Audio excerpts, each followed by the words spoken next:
नमस्कार दोस्तों, स्वागत है आपका आपके अपने YouTube चैनल पर। दोस्तों, आज की वीडियो में हम वैदिक गणित पर आधारित संख्याओं के वर्ग ज्ञात करने के लिए कुछ विधियां पढ़ेंगे। ये विधियां एक्सरसाइज 1.2 के अंदर दी हुई है। तो आज के इस वीडियो के अंदर हम सभी प्रकार की संख्याओं का वर्ग ज्ञात करने के लिए कुछ इंपॉर्टेंट विधियां पढ़ेंगे।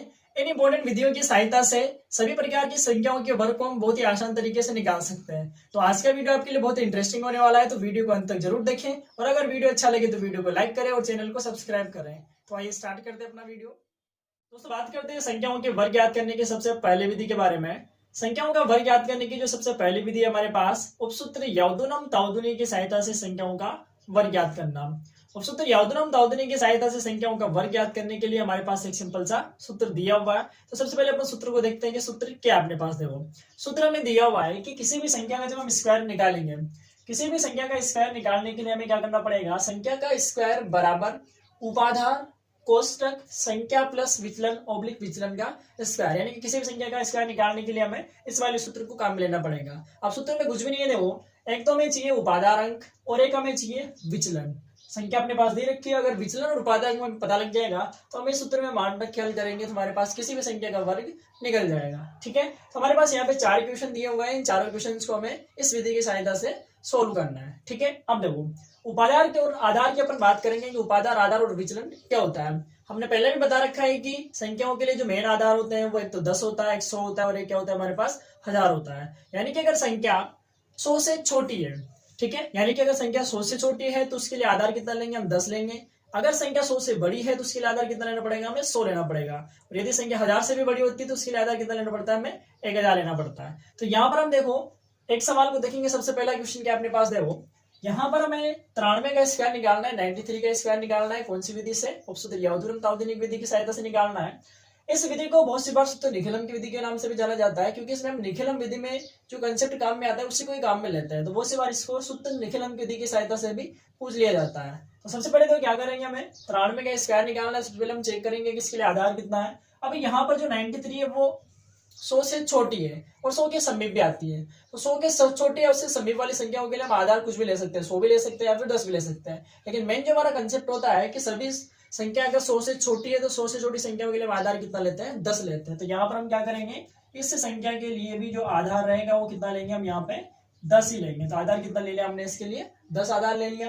10 अगर आधार है तो इसके लिए उपाधार कितना होगा, देखो 10। अब हमें 93 तक जाना है तो 10 × 9, यानी कि किसी भी संख्या का जो पहला अंक होता है वो क्या होता है, उपाधार अंक होता है। तो यहाँ पर उपाधार अंक कितना हो गया, 9 हो गया। ठीक है, और संख्या का जो दूसरा अंक होता है वो किसका होता है, विचलन का अंक होता है। तो यहाँ पर विचलन कितना हो गया, 3 हो गया हमारे पास। ठीक, यानी कि किसी भी संख्या में पहला अंक तो उपाधार का और दूसरा अंक क्या होता है, उसका विचलन का होता है। ठीक है, अब देखो सूत्र को यदि हम काम में लें तो हमारे पास जो संख्या है वो कितनी है, संख्या हमारे पास दे रखी है 93, यानी कि 93 का हमें स्क्वायर निकालना है।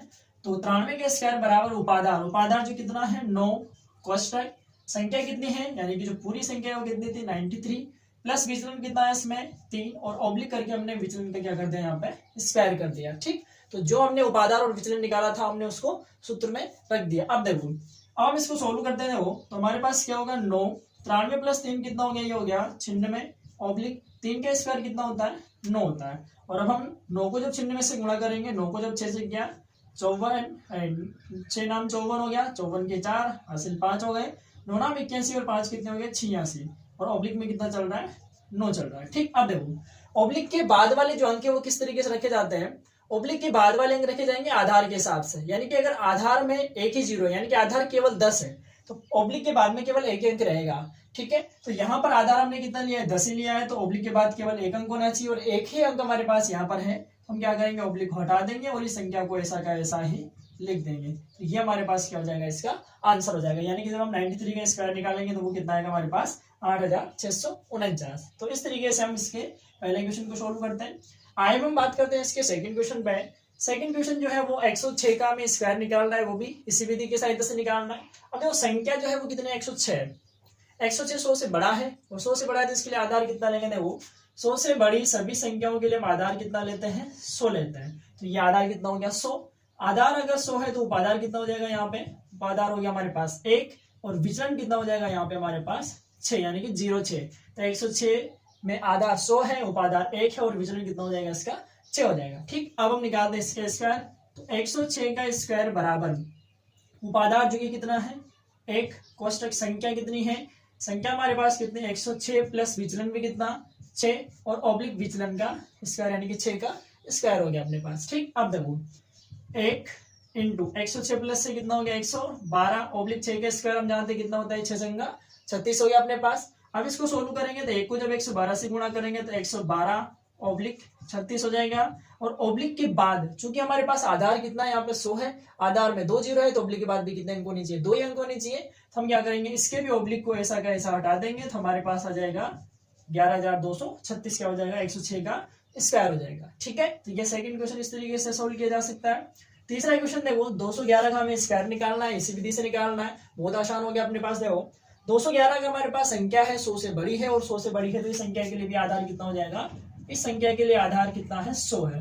आधार अगर 100 है तो उपादान पे हमें पता लग गया कितना है 2 और विचलन कितना हो जाएगा इसका 11, यानी कि संख्या का पहला अंक उपादान और बाकी बचे हुए अंक क्या हो जाएंगे उसके विचलन का काम करेंगे। ठीक, अब देखो यहाँ पर सूत्र हम लगाते हैं 211 का हमें स्क्वायर निकालना है, 211 का स्क्वायर बराबर उपादान कितना है 2, कोष्टक संख्या कितनी है 211 प्लस विचलन 11 और ऑब्लिक विचलन का स्क्वायर यानी कि 11 का स्क्वायर हमने कर दिया। इसको अगर हल करेंगे 2 इंटू 211 प्लस 11 कितने होंगे 222 और 11 का स्क्वायर हम जानते हैं कितना होता है 121 होता है। 2 को जब 222 से गुणा करेंगे तो ये आएगा 444 ऑब्लिक 121। ठीक, अब देखो यहाँ पर ऑब्लिक के बाद कितने अंक आ रहे हैं 3 अंक आ रहे हैं, लेकिन हमें ऑब्लिक के बाद कितने अंक चाहिए केवल 2 ही अंक चाहिए। यहाँ पर एक जो अंक एक्स्ट्रा बचा हुआ है उसको हम क्या करेंगे आगे वाली संख्या में क्या कर देंगे प्लस कर देंगे। तो ये एक आगे प्लस हो जाएगा तो पीछे कितना बचा 21 और जैसे एक को आगे प्लस करोगे वैसे कितना हो जाएगा ये 445। तो ये हो जाएगा हमारे पास 211 का स्क्वायर हो जाएगा। ठीक, अगला जो लास्ट क्वेश्चन है देखो हमारे पास 405 का हमें स्क्वायर निकालना है और 405 का जब स्क्वायर निकालेंगे तो पहले हम देखेंगे 405 100 से बड़ा है और 100 से बड़ी संख्याओं के लिए आधार कितना लेते हैं हम 100 लेते हैं। तो यहाँ पर जो आधार रहेगा वो कितना रहेगा, आधार हमारे पास 100 ही रहेगा। उपादान कितना हो जाएगा इसके लिए, उपादान हो जाएगा कितना 4 और विचलन कितना हो जाएगा इसके लिए 5 या फिर कितना लिख सकते हैं हम इसका 0.5 लिख सकते हैं। तो ये क्या हो गया हमारे यहाँ पे इसका विचलन हो गया। ठीक, अब देखो हमें निकालना है 405 का स्क्वायर, तो 405 का स्क्वायर बराबर उपादान कितना है 4, कोष्टक संख्या कितनी है 405 प्लस विचलन 0.5 ऑब्लिक 5 का स्क्वायर या 0.5 का स्क्वायर 4 इंटू 405 प्लस 5 को जोड़ेंगे तो 410 और 5 का स्क्वायर कितना होता है 25। इसको सोल्व करेंगे 0 4 4 चौके 16 और ऑब्लिक कितना हो गया 25। अब ऑब्लिक के बाद में जितनी आधार में 0 होते उतने अंक होने चाहिए, 2 ही अंक होने चाहिए और 2 ही अंक हमारे पास यहाँ पे दिए हुए हैं। तो हम क्या करेंगे ऑब्लिक को डायरेक्ट हटा देंगे और इसको संख्या को ऐसा कैसा ही लिख देंगे। तो इस तरीके से हम 405 का भी क्या कर सकते हैं स्क्वायर निकाल सकते हैं। तो ये संख्याओं का वर्ग ज्ञात करने की पहली विधि है जिसको हम जानते हैं उपसूत्र यावदुनम तावदुनी की सहायता से, जो कि बहुत ही सिंपल है, बस हमें ये वाला फॉर्मूला याद होना चाहिए।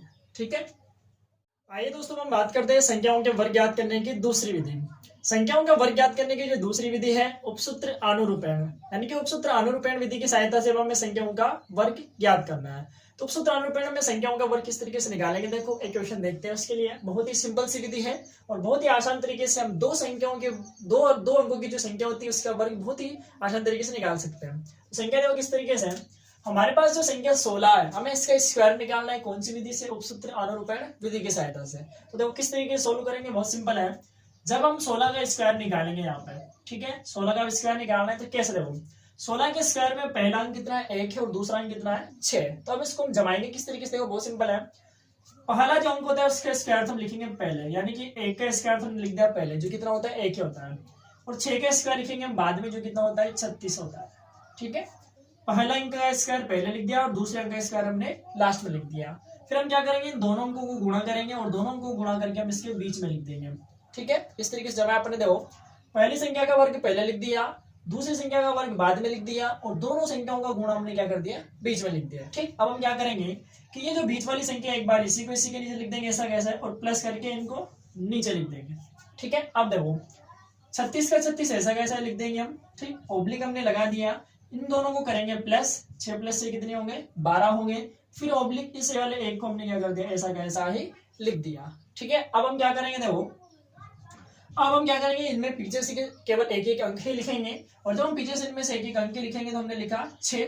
ये जो 3 है ये आगे वाले 2 में प्लस हो जाएगा, प्लस 3 को जब हम आगे 2 में प्लस जोड़ देंगे तो 3 और 2 कितना हो गया 5। फिर हम एक अंक लिखेंगे और इस आगे वाले एक को भी इसके आगे वाली संख्या में जोड़ देंगे, 1 + 1 कितना हो गया, 2 हो गया हमारे पास। ठीक, यानी कि जो 16 का स्क्वायर है वो कितना आएगा, 256 आएगा। ठीक, तो बहुत ही सिंपल सा सवाल है। तो किस तरीके से, दो अंकों में से पहले संख्या का वर्ग तो पहले, दूसरी संख्या के वर्ग को बाद में लिख देंगे और दोनों संख्याओं को गुणा करके बीच में लिख दिया। जो लिखा उसको एक बार नीचे लिख देंगे और इस तरीके से प्लस करके लिख देंगे। 36 ऐसा कैसा, 6 + 6 कितने हो गए, 12 हो गए।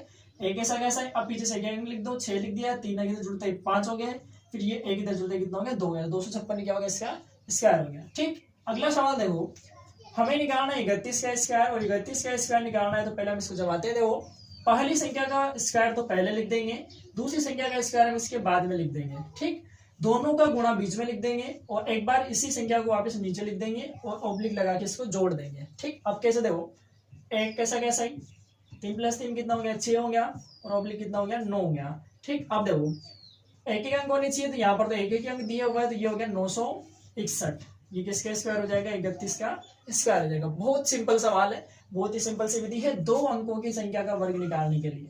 ठीक है, तीसरा सवाल देखो, इसका 24 का में स्क्वायर निकालना है इसी विधि की सहायता से। तो किस तरीके से निकालेंगे, देखो पहले पहली संख्या का वर्ग लिखेंगे, तो पहले 2 का वर्ग लिख दिया हमने, कितना 4, और बाद में लिखेंगे 4 का वर्ग यानी कितना हो गया, 16। दोनों का गुणा बीच में लिख दिया, 4 दूना 8 और प्लस एक बार इस 8 को ऐसा कैसा ही लिख दिया। अब हम लिखते हैं, देखो 16 ऑब्लिक 8 + 8 कितना हो गया, 16, फिर ऑब्लिक कितना हो गया, 4। ठीक, अब देखो पीछे से केवल एक अंक लिखना है, तो हम लिखेंगे केवल कितना, 6। इस एक को आगे प्लस कर देंगे, एक को जैसे आगे जोड़ोगे 7 हो गया, 7 ऐसा कैसा है, और इस एक को फिर हमने आगे जोड़ दिया तो फिर कितना हो गया, 5 हो गया। यानी कि 24 का जो स्क्वायर है वो कितना हो गया, 576 हो गया। ठीक है, लास्ट देखो कितना है, 56 का स्क्वायर निकालना है, बहुत ही आसान तरीके से। 56 का स्क्वायर निकालेंगे तो पहले हम इसको जमाते हैं। पहले तो पहली संख्या का स्क्वायर यानी 5 का स्क्वायर 25, फिर बाद में दूसरी संख्या का स्क्वायर यानी 6 का स्क्वायर कितना हो गया, 36, और 5 6 30, इनके बीच में लिख दिया। जो बीच में लिखा उसको एक बार फिर नीचे लिख दिया, तो ये हो गया अपने पास इस तरीके से। अब देखो 36 ऐसा कैसा लिख देंगे, ऑब्लिक 30 + 30 कितना हो गया, 60 हो गया, फिर ऑब्लिक कितना लिख दिया हमने, 25 लिख दिया। अब एक एक संख्या लिखेंगे, 6 लिख दिया, इस 3 को हमने प्लस आगे और जोड़ दिया, 3 + 0 कितना हो जाएगा, 3 हो जाएगा, और इस 6 को फिर आगे जोड़ देंगे, 25 + 6 कितना हो जाएगा, 31 हो जाएगा। तो ये क्या हो जाएगा इसका आंसर, यानी कि 56 का जो स्क्वायर है वो कितना हो जाएगा, 31, 36 क्या हो जाएगा इसका आंसर हो जाएगा। ठीक, तो उपसूत्र अनुरूपण विधि की सहायता से संख्याओं का वर्ग ज्ञात करना बहुत ही आसान है। संख्याओं के वर्ग की जो तीसरी विधि है वो सूत्र एकाधिकन पूर्ववर्णी की सहायता से संख्याओं का वर्ग ज्ञात करना। दोस्तों सूत्र एकाधिकन पूर्ववर्णी की सहायता से संख्याओं का वर्ग ज्ञात करना बहुत ही सिंपल है। बस हमें ध्यान होना चाहिए कि जो हमारा सवाल है वो किस तरीके का होना चाहिए। सूत्र एकाधिकन पूर्ववर्णी के लिए जो हमारा क्वेश्चन दिया होता है उस क्वेश्चन में जो इकाई का अंक होना चाहिए वो सदैव कितना होना चाहिए, 5 होना चाहिए। तभी हम इस विधि को सवाल के ऊपर लागू कर सकते हैं। ठीक, तो यहाँ पर जितने भी क्वेश्चन दिए हुए हैं उन सभी क्वेश्चंस में जो इकाई का अंक है वो कितना है, 5 दिया हुआ है, तो हम सभी सवालों पर इस विधि को लगा सकते हैं। अब तो बहुत ही सिंपल है, किस तरीके से लगाएंगे इसको, बहुत ही सिंपल तरीके से हम क्या कर सकते हैं, संख्याओं का वर्ग निकाल सकते हैं। यहाँ पे तो एक सवाल को देखो, पहले हमें निकालना है 45 का, तो हम निकालेंगे यहाँ पे 45 का स्क्वायर इस विधि के सहायता से। अब कैसे निकालेंगे, देखो जो इकाई का अंक होता है वो कितना है, 5 है, तो पहले हम करेंगे इकाई के अंक का स्क्वायर कर देंगे। ठीक, इकाई के अंक का स्क्वायर कितना हो गया, 5 है, तो 5 का स्क्वायर कितना रहेगा, सदैव 25। ठीक, आगे वाला जो अंक है उसको एक बार ऐसा कैसा ही लिख देंगे और एक बार उसमें क्या कर देंगे, एक अधिक कर देंगे। ठीक, यानी कि एकाधिक हम लगा रहे हैं तो इकाई वाले अंक का स्क्वायर करके तो हम पीछे लिख देंगे, 25 हो गया हमारे पास। आगे वाले अंक को एक बार ऐसा कैसे और दूसरी बार उसमें उसका क्या करना है, एक अधिक करके लिखना है, यानी कि 4 का एक अधिक कितना हो गया, 5 हो गया। अब हम इसको लिखेंगे 4 पंजे 20 ऑब्लिक 25, और इसमें ऐसा कोई कंफ्यूजन नहीं है, हम क्या करेंगे बिना कुछ करे हुए इसके ऑब्लिक को हटा देंगे, हमारा क्या हो जाएगा, ये स्क्वायर हो जाएगा। तो 2025 क्या हो जाएगा, इसका स्क्वायर हो जाएगा। बहुत ही आसान सी विधि है। अगला सवाल देखो, इससे किस तरीके से होगा, 85 का हमें स्क्वायर निकालना है इसी विधि की सहायता से।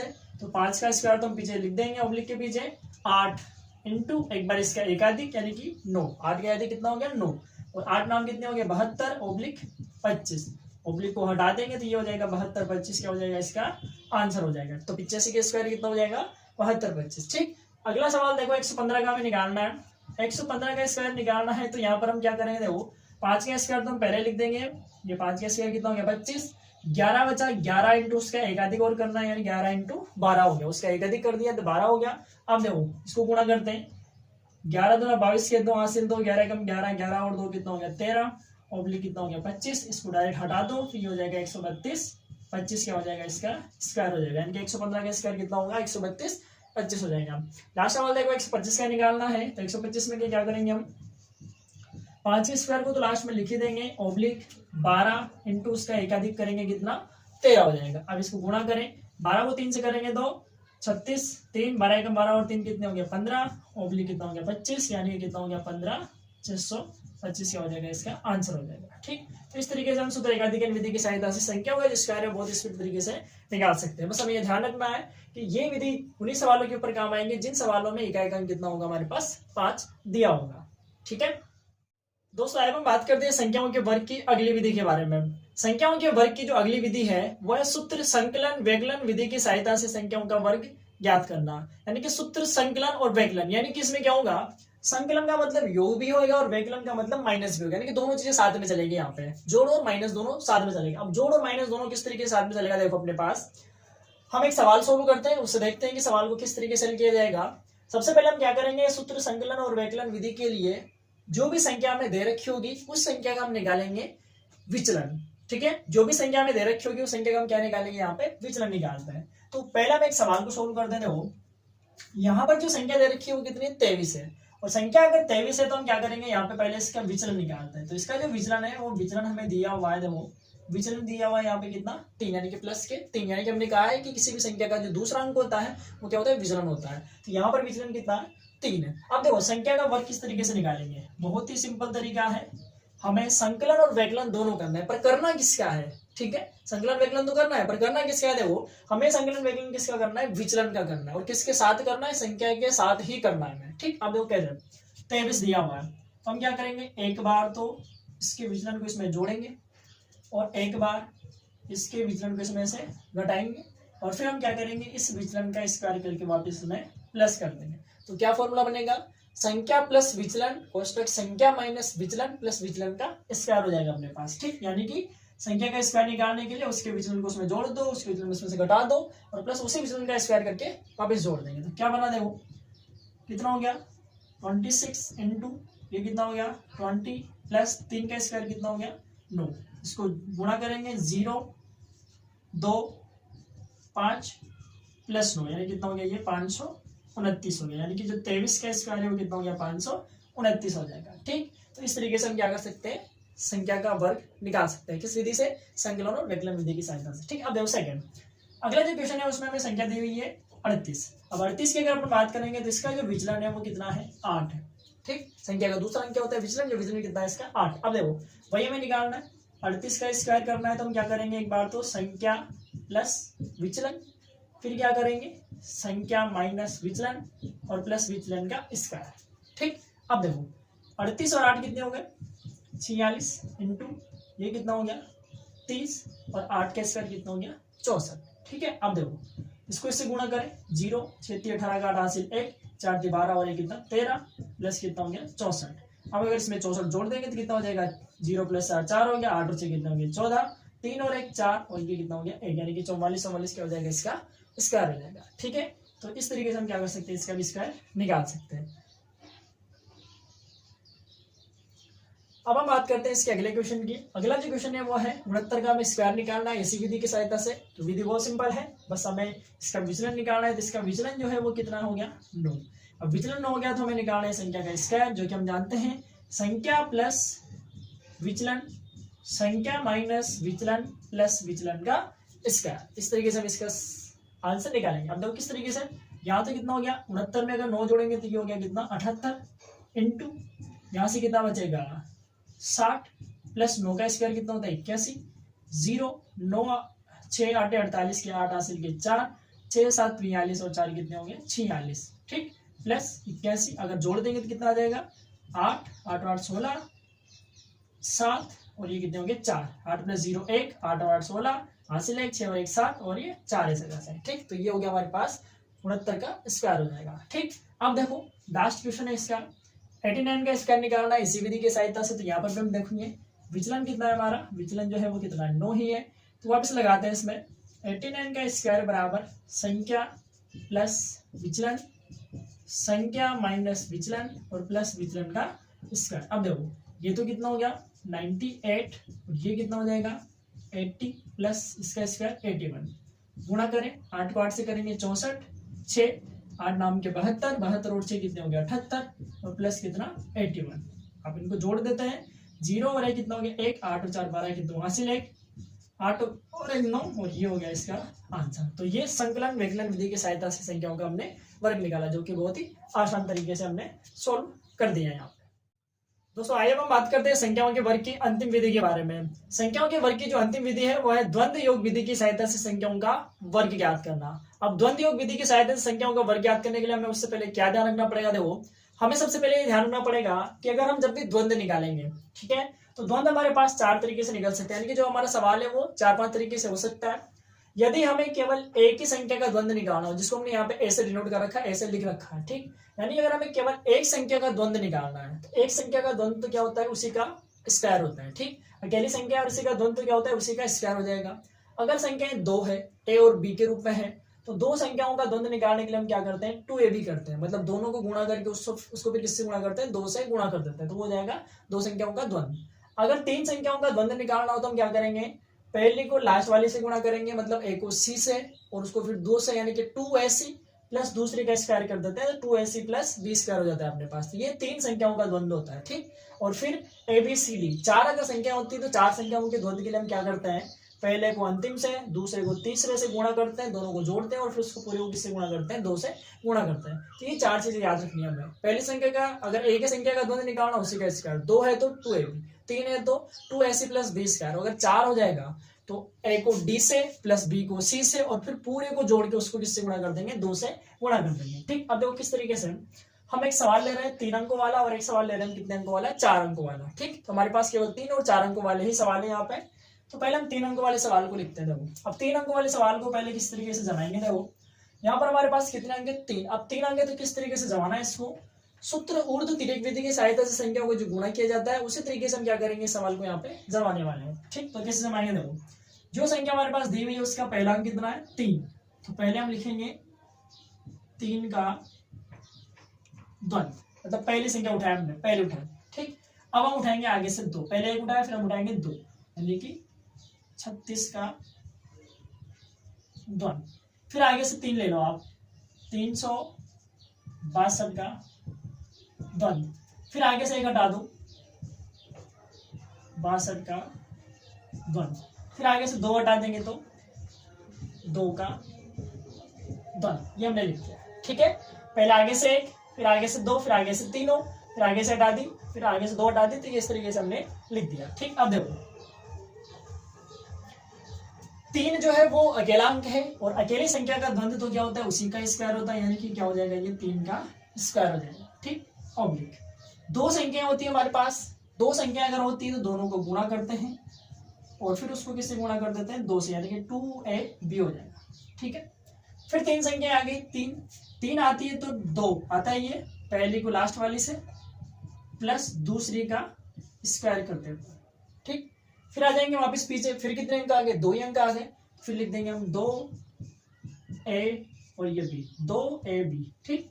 और फिर दूसरी का 1 अंक वाली है तो 1 का स्क्वायर हो गया आपके पास, ठीक। अब देखो यहां से 3 का स्क्वायर तो हम जानते कितना होता है, 3 का स्क्वायर हो गया 9, 2 3 6 और 6 संख्या कितने होंगे 36, ठीक है। इसको हल करेंगे, 2 को 3 से किया 6, 6 को 2 से करेंगे 12, 12 प्लस 6 का स्क्वायर, ये हो गया 12 प्लस 6 का स्क्वायर यानी कि 36। फिर ऑब्लिक 6 दूनी 12 और 12 दूना कितना हो गया 24 और 2 का स्क्वायर हम जानते हैं कितना होता है 4 होता है, ये हमने लिख दिया, ठीक है। अब देखो 9 ऑब्लिक 36 ऑब्लिक ये कितना हो गया 48 ऑब्लिक 24 ऑब्लिक 4, ठीक है। अब हम क्या करेंगे इसमें पीछे से केवल 1 अंक लिखेंगे और पीछे से 1 अंक लिखेंगे तो क्या होगा ये 4, ऐसा कैसे। फिर यहाँ से भी 1 अंक आ जाएगा 4, जो 2 बचेगा उसको आगे जोड़ देंगे, 48 प्लस 2 कितने होंगे 50, 50 के फिर 0 आगे प्लस के 5 हो गए, 36 और 5 हो गए 41, 41 का 1 आगे प्लस 4 होंगे और 4 और 9 कितने होंगे 13, ये क्या हो जाएगा इसका आंसर हो जाएगा। यानी कि 362 का जो स्क्वायर है, 362 का जो वर्ग है वो कितना आएगा 131, 0 और 44, ये क्या होगा हमारे पास इसका वर्ग होगा, ठीक है। अब देखो ये तो 3 संख्या वाला सवाल हो गया। अब हम 4 संख्या वाले सवाल को सोल्व करते हैं, वो भी इसी तरीके से सोल्व होगा। अब 4 संख्याओं के 4 अंकों वाले सवाल का अगर हमें स्क्वायर निकालना है तो हमें ये चारों फॉर्मूले याद रखने होंगे, पर उससे पहले हम इसको जमाते हैं। किस तरीके से जमाएंगे, पहले हम लिखेंगे 4 का द्वंद्व, इसको मैं शॉर्ट में लिख देता हूँ, 4 का द्वंद्व हो गया। फिर आएगा किसका, आगे से एक, अब 2 ले लो, तो 4 3 का इसका हो जाएगा द्वंद्व। फिर आएगा 4 3 1 का द्वंद्व। फिर आएगा 4 3 1 2 का द्वंद्व आ जाएगा। फिर आ जाएगा, अब चारों आ गए हमारे पास, आगे से एक एक छोड़ दो, 3 1 2 का द्वंद्व आ जाएगा। फिर आगे से 2 छोड़ देंगे तो 1 2 का द्वंद्व आ जाएगा। फिर आगे से इसको भी छोड़ देंगे तो केवल 2 का द्वंद्व आ जाएगा। तो इस तरीके से हम क्या करेंगे, सवाल को जमाएंगे, पहले 1 फिर 2 फिर 3 फिर 4 और फिर आगे से पीछे से 3 फिर पीछे से 2 फिर पीछे से 1 हो गया। ठीक, अब देखो हमने ये लाइन खींच दी। अब देखो 4 अकेली संख्या और अकेली संख्या का द्वंद्व क्या होता है, उसी का स्क्वायर होता है। ठीक है, फिर 2 अंक आ गए तो 2 इंटू 4 इंटू 3। फिर 3 अंक आ गए तो 2 इंटू 4 इंटू 1 और प्लस 3 का, इसका मतलब पहले को लास्ट वाली से और उसको 2 से गुणा और प्लस दूसरे का स्क्वायर। फिर 4 अंक आ गए तो 2 कोष्टक 4 इंटू 2 पहले को लास्ट से प्लस दूसरे को तीसरे से 3 इंटू 1। फिर ऑब्लिक 3 आ गए तो 2 इंटू पहले को लास्ट से 3 इंटू 2 प्लस 1 का स्क्वायर। फिर 2 आ गए तो 2 इंटू 1 इंटू 2 और फिर 2 आ गया तो 2 का कितना हो गया, 2 का स्क्वायर हो जाएगा। ठीक है, तो ये इस तरीके से हमने इनको जमा के लिख दिया। अब इसको सोल्व करने देखो, 4 का स्क्वायर कितना होता है 16, बाकी 2 को 4 से करेंगे 8 और 8 3 24, तो ये लिख दिया हमने 24। ठीक, अब देखो 2 को 4 से किया 8, 8 एकम 8 प्लस 3 का स्क्वायर कितना 9 ऑब्लिक 2 इंटू 4 दूनी 8 प्लस 3 एकम 3। ठीक, फिर ऑब्लिक 2 3 6 और 6 दूना 12 प्लस 1 का स्क्वायर 1, 2 दूनी 4 ऑब्लिक 2 का स्क्वायर कितना 4। ये हो गया अपने पास। ठीक है, इसको थोड़ा और सोल्व करें, 16 ऑब्लिक 24 ऑब्लिक 8 और 9 कितने होंगे 17 ऑब्लिक 8 और 3 11, 11 को 2 से करेंगे तो 22, 12 और 1 कितना 13, 4 और ये कितने होंगे 4। ठीक, अब हम क्या करेंगे, पीछे से केवल एक एक अंक लिखेंगे, तो 4 4 3 ये हो गया 3, फिर प्लस 2 आगे जुड़ गया 17 और 2 19 के 9, फिर प्लस 1 आगे जुड़ गया 24 और 1 25 के 5, फिर प्लस 2 आगे जुड़ गया ये हो गया 18। तो 18 59 33 और 44, 18 59 33 और 44 क्या हो जाएगा, इसका आंसर हो जाएगा, यानी कि 4312 का जो स्क्वायर है वो कितना हो जाएगा, ये आएगा अपने पास। ठीक, तो इस तरीके से हम 3 अंकों वाली संख्याओं के लिए जो द्वंद्व विधि से वर्ग है वो इस तरीके से लगाएंगे, और 4 अंकों वाली यदि संख्या हो जाती है तो उसके लिए हम द्वंद्व विधि से वर्ग इस तरीके से याद कर सकते हैं। तो ये हमारे पास मेन 5 विधियां हैं जिनकी सहायता से हम सभी प्रकार की संख्याओं का वर्ग याद कर सकते हैं। तो अगर आपको वीडियो अच्छा लगा हो तो वीडियो को लाइक करें, चैनल को सब्सक्राइब करें और बेल आइकन को प्रेस करें, जिससे कि आपको आगे आने वाली वीडियो का नोटिफिकेशन आसानी से मिल जाए।